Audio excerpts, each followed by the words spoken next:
दोस्तों, अगर ना चाहते हुए भी आपके मन में अश्लील विचार आते हैं, तो भगवान बुद्ध की यह कहानी आपके विचारों को बदल सकती है।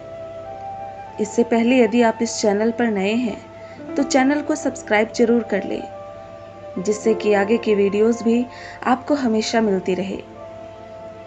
एक बार चंद्रवंशी राजकुमार भरत बुद्ध के सानिध्य में भिक्षु के रूप में दीक्षित हुए। बुद्ध अपने भिक्षुओं को उपदेश देने के साथ साथ उनको भिक्षाटन के लिए भी भेजते थे, जहां से उनको भिक्षा मिलती थी। भरत को महात्मा बुद्ध ने भिक्षा लेने के लिए एक श्राविका के घर पर भेजा। भरत रास्ते में चलते हुए यह सोच रहे थे कि ना जाने आज खाने में क्या मिलेगा। हमेशा महल में खाने के लिए अनगिनत स्वादिष्ट भोजन मिलते थे, लेकिन आज जो भी मिलेगा उसी से काम चलाना पड़ेगा। भरत ने श्राविका के घर पर जाकर भिक्षा के लिए याचना की। श्राविका ने भरत को बैठने के लिए कहा। श्राविका जब अंदर गई तो भरत पुनः अपने प्रिय भोजन के बारे में सोच रहे थे। जब श्राविका भोजन लेकर आई तो भरत अचंभित हो रह गए। भरत अपने प्रिय भोजन को देखकर खुश हो गए। भरत भिक्षा ग्रहण करने लगे। भिक्षा ग्रहण करते हुए भरत सोचने लगे कि उनको हमेशा खाने के बाद कुछ विश्राम करने की आदत है, लेकिन आज उन्हें यहाँ खाना ग्रहण करने के बाद धूप से होकर वापस आश्रम पहुंचना है। भोजन हो जाने पर श्राविका ने भरत को कुछ समय विश्राम करने के लिए आग्रह किया। भरत पुनः खुश हो गए। सारी इच्छाओं की पूर्ति होते देख भरत को इसको एक संयोग मानकर कुछ देर के लिए लेट गए। लेटते हुए भरत सोचने लगे कि आज तो सोने को मिल गया, लेकिन मेरे सर पर हमेशा के लिए छत का साया तो मिट गया है। जब भरत सोकर पुनः उठे तो श्राविका ने कहा कि आपको जब तक यहाँ रहना है, आप यहाँ पर रह सकते हैं। अब भरत समझ गए कि ये कोई संयोग नहीं है। श्राविका जरूर मेरा मन पढ़ रही है। भरत खड़े हुए। भरत ने श्राविका से पूछा, मुझे क्षमा कीजिए, पर क्या आप मेरे मन पढ़ सकती हैं? आप यह सब कैसे कर लेती हैं?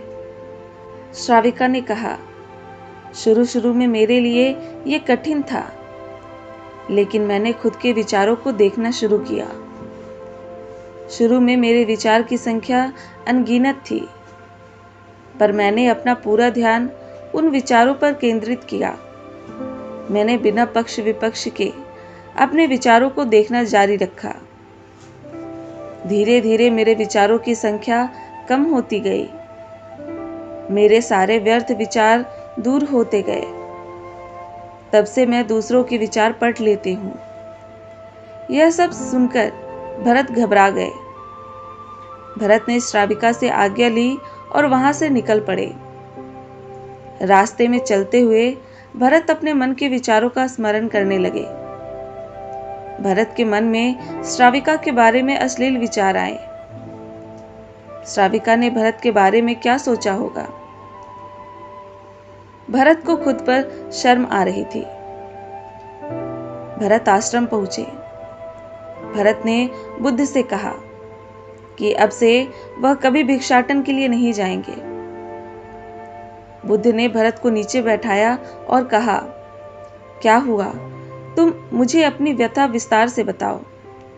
भरत ने विस्तार से सारी बात बताई।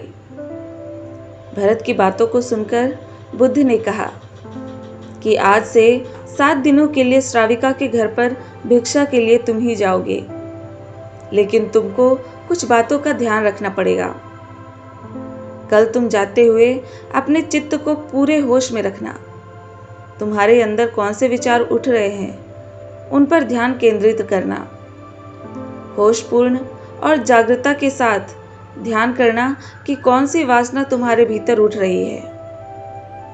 इन सभी का ध्यान करते हुए तुम्हें जाना होगा और फिर मुझसे विचार विमर्श करना। अगले दिन भरत बुद्ध के बताए अनुसार पूरे मार्ग में अपने होश को जागृत रखते हुए चल रहा था। भिक्षु आज पूरी तरह से जगा हुआ था। जैसे जैसे श्राविका का घर नजदीक आ रहा था, भरत की घबराहट बढ़ रही थी। भरत ने अपनी घबराहट को एक तरफ करते हुए बुद्ध के विचारों पर ध्यान केंद्रित किया। जब भरत श्राविका के घर पर पहुंचा तो उसके दिमाग में केवल एक सन्नाटा था, जिसके भीतर कोई वासना नहीं, कोई कामना नहीं, ना कुछ अच्छा पाने की इच्छा थी। भिक्षु भरत ने भिक्षा ली, ग्रहण की और वहां से वापस निकल गया। आज भरत रास्ते में नाचते हुए आया। आज उसको जिस आनंद की अनुभूति हुई वह अद्भुत थी। आज से पहले इस आनंद को उसने कभी महसूस नहीं किया था।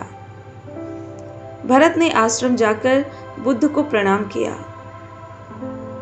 दोस्तों, यह कहानी आपको कैसी लगी हमें कमेंट में ज़रूर बताएं। यदि यह वीडियो आपको अच्छा लगा तो चैनल को लाइक, सब्सक्राइब और शेयर ज़रूर करें।